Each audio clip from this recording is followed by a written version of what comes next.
Hey everyone, my name is Austin, and I'm the co-founder and marketing director at HST Studios. We've been working on a small project called SCP Fragmented Minds for some time now, and we think it's about time we start to share some of what we've been working on for the past several months.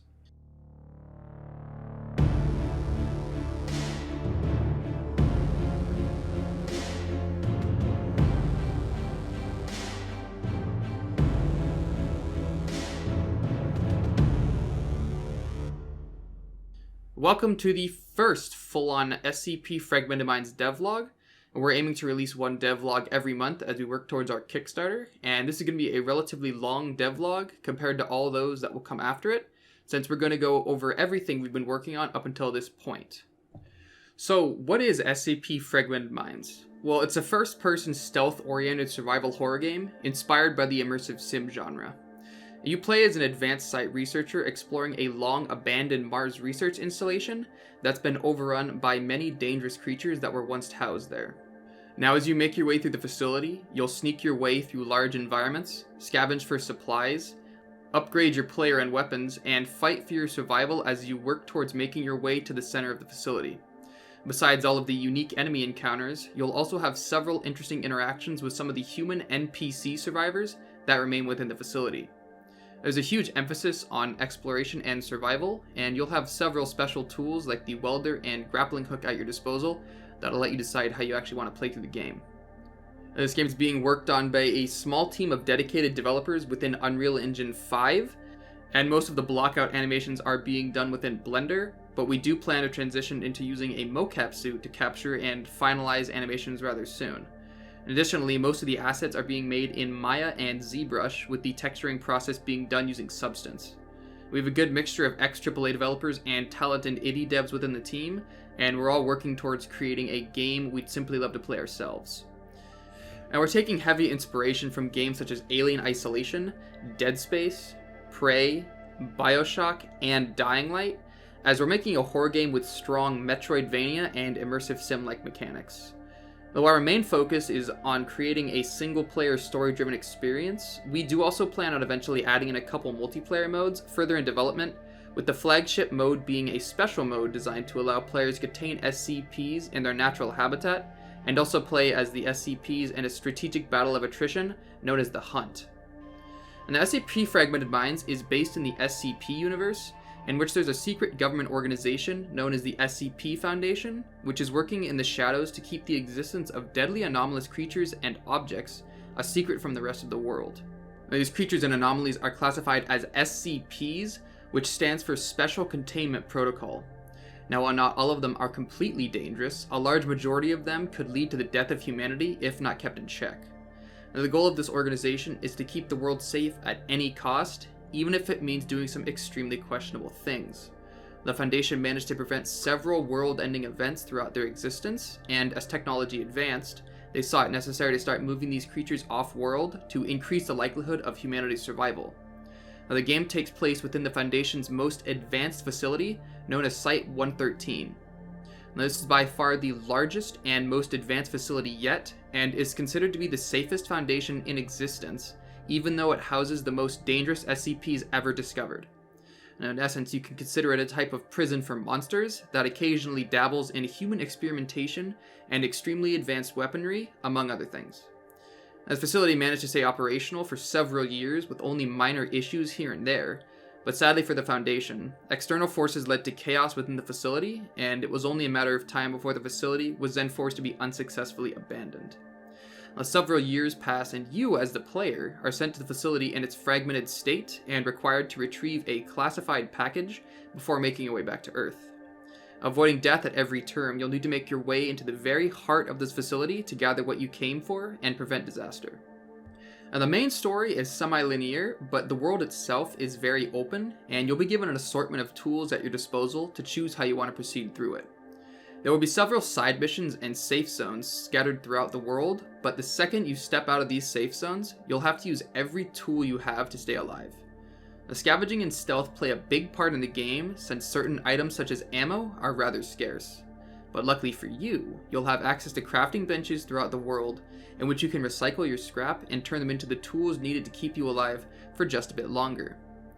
Now, because the world is rather open, you'll have the option to go off the main path and scavenge for rarer supplies, but the further you go, the greater the risk you take, as supplies are rather limited and enemies aren't pushovers in this game.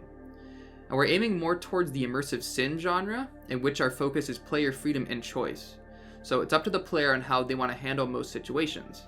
We're warning you now though, this is not a run and gun type game. While you will have several weapons within the game, you might want to avoid certain enemy encounters unless you really plan out your moves. Now, the game has gone through several iterations and is still evolving to this day.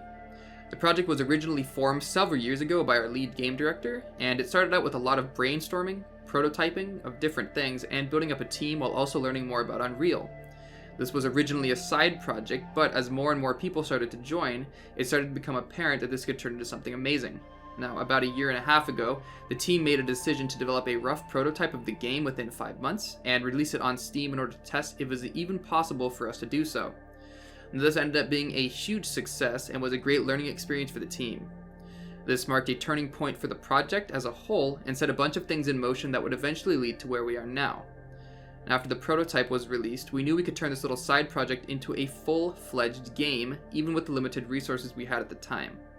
Now, around August 2020, pre-production officially started as we worked towards figuring out exactly what we wanted to make.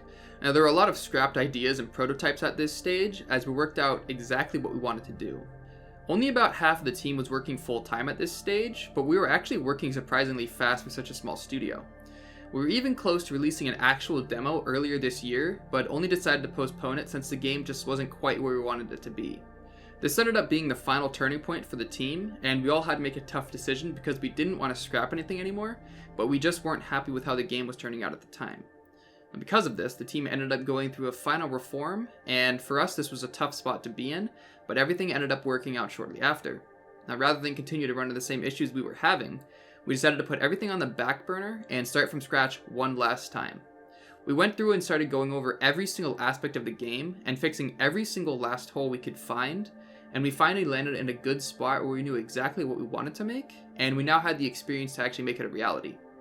Now, shortly after, we rebuilt this team from the ground up and began working on what is now the finalized version of SCP Fragmented Minds. Development on this version of SCP Fragmented Minds has been going smoothly since we ironed out the issues at the start that plagued us before, and we since went through and learned from our mistakes and have developed a consistent plan for content and development. A part of this plan focused around consistency, and we've been releasing blog posts every week on the development of the game for the past 2 months. However, if you guys would like to know more about the history of the game though, let us know and we'll do an entire video on it. Now, once we started on the revamped version of SCP Fragmented Minds, we decided to start from the very basics and focus on creating a vertical slice of the game. For this, we ended up creating a blockout of a training center, in which we've used as a form of dev environment. From here, the first thing we did was also work on player movement, as we wanted to make sure this game felt as smooth as possible, while also giving the player several options on how they actually want to move through the world. And from here, our focus was to add in as many tools and items for the player to interact with, since player choice was at the center of our game design. And one of the main issues in the past was that we were too reliant on animations and sounds to make everything feel good, and it almost felt like we were trying to ice the cake without baking it first. And because of this, a lot of our old mechanics felt very hollow. This time around though, we decided to flesh out as many mechanics as possible using blockout models and blockout animations before we decided to focus on any of the visuals. And as a result, a lot of the game looked rather simple early on, but the actual gameplay felt super smooth and polished. And we were working on the vertical slice of the game. We already had the whole game planned out from start to end, so we decided to start contracting out concept artists to help bring the game and its vision to life. We had several artists help design later parts of the game, while also having another artist work on designing all of the tools and weapons we plan to give to the player. And luckily for us, we had a decent community following us and donating to our Patreon at this time, so we were able to afford most of the costs. In addition, both our art director James and myself have been contributing financially to the project to help keep it running smoothly. We also have 2 amazing creature and character models on the team who have been working to bring all of our SCPs to life. Now, while all of these things were going on, we also had a blockout environment set up by our concept artist in order to both speed up his process and for us to use as a foundation to build everything else on top of. We now have blockouts for the inside of the dome, player hub, main survival camp, and several other important areas. This is super helpful as once we're done setting up all of the mechanics of the game, we can start getting into the polishing phase much faster as all these environments are more or less already set up. And this in turn also lets us focus our time and effort on more gameplay oriented features, which means the game will not just have more places to explore, but also have more things to do within those areas and make the game feel much more alive. The facility as a whole is built around this central structure that we call the residential zone, and is where the main survival camp will be located. Just above that though, you'll find the transportation hub, which will act as the actual player hub. Here you'll be prompted to return after each main mission story to regroup, craft new supplies, store items, and plan for your next mission. The player hub is set up as a place for the players to head back to and to take a break from all the chaos. Because of this, we wanted to set it up so it feels as homey as possible, and even give players certain options to make this feel a bit more personal.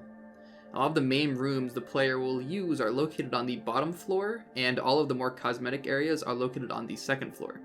For now, only the block out of this zone has been set up since our main focus is still on gameplay, but once we get to the polishing phase, we plan to really make this place feel like a home away from home. And one of the main things the player does in the hub will be interacting with the holo table and using it to plan out their next mission. And from what you can see here, we have a very rough version of the holo table set up, but we do plan on adding a ton more to it in order to communicate to the player all of the information they need in order to complete their mission, as well as giving them an area to view SCPs and their unique information. Now, one of the big things we're doing is minimizing as much of the on-screen UI as possible, which means you'll have a minimal minimap, HUD, and objective markers, as well as a minimal on-screen health indicator. The way we plan to get around these issues is by giving the player a wrist device which they can bring up at any time. Now on the wrist device, it'll display the player's health, suit power, and oxygen levels, akin to how it works in Metro Exodus. In addition, there will be a small indicator that will point you towards your objective so you never get completely lost. And keep in mind, the wrist device will only pop up on your screen when you press a button or when using any two-handed weapons. Now, to avoid using a minimap at the bottom of the screen, we're still going to give players a map inside of their in-game menu, but we also plan to have it so the map displays a corrupted version of the facility blueprints before all hell broke loose. Therefore, the map isn't 100% accurate, and there are some spots that you'll actually need to explore to find and get data on. Now, to make things more interesting, we'll also have explorer maps, which are made by the survivors of the facility.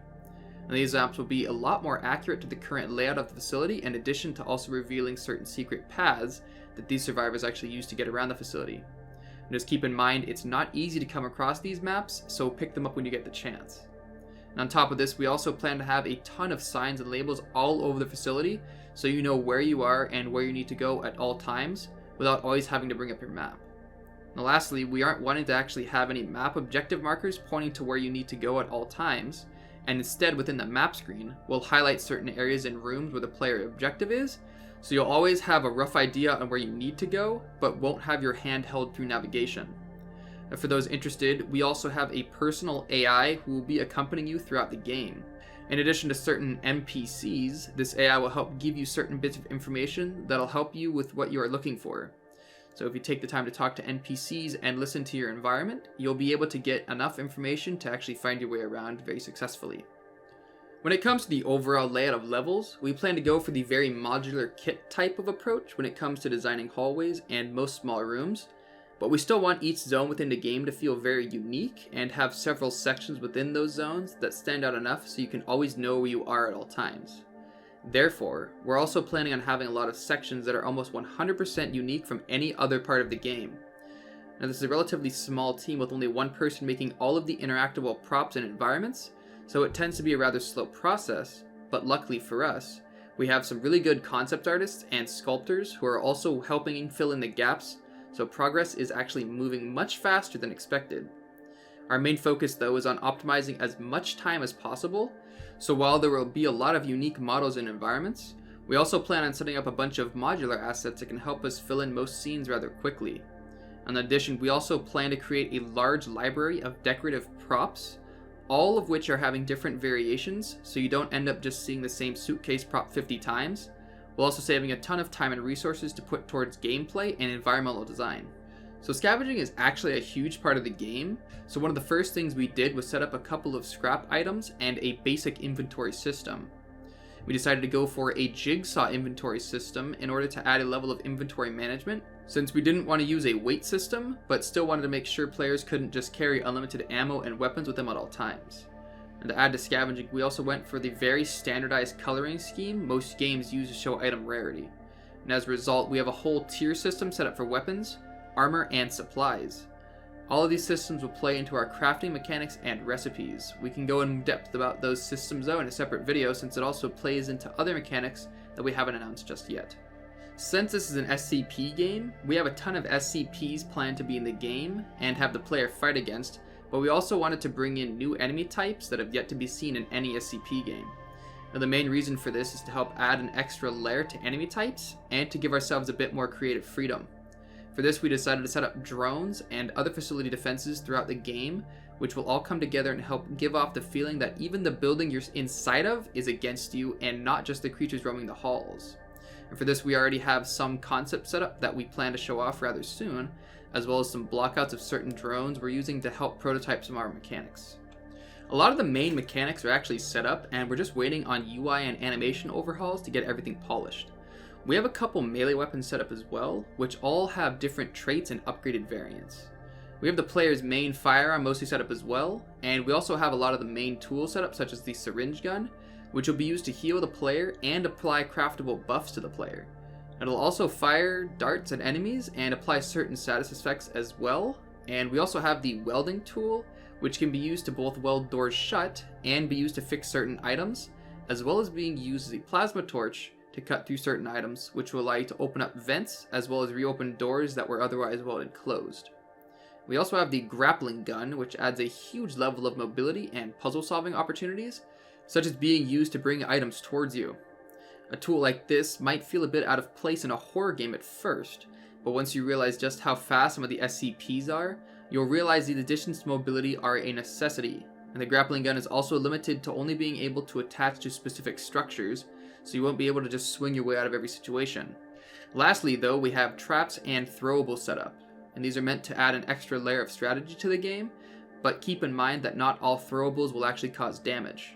For example, we do have glow sticks, which will help you save your suit power rather than having to use your flashlight the whole time, since battery is limited.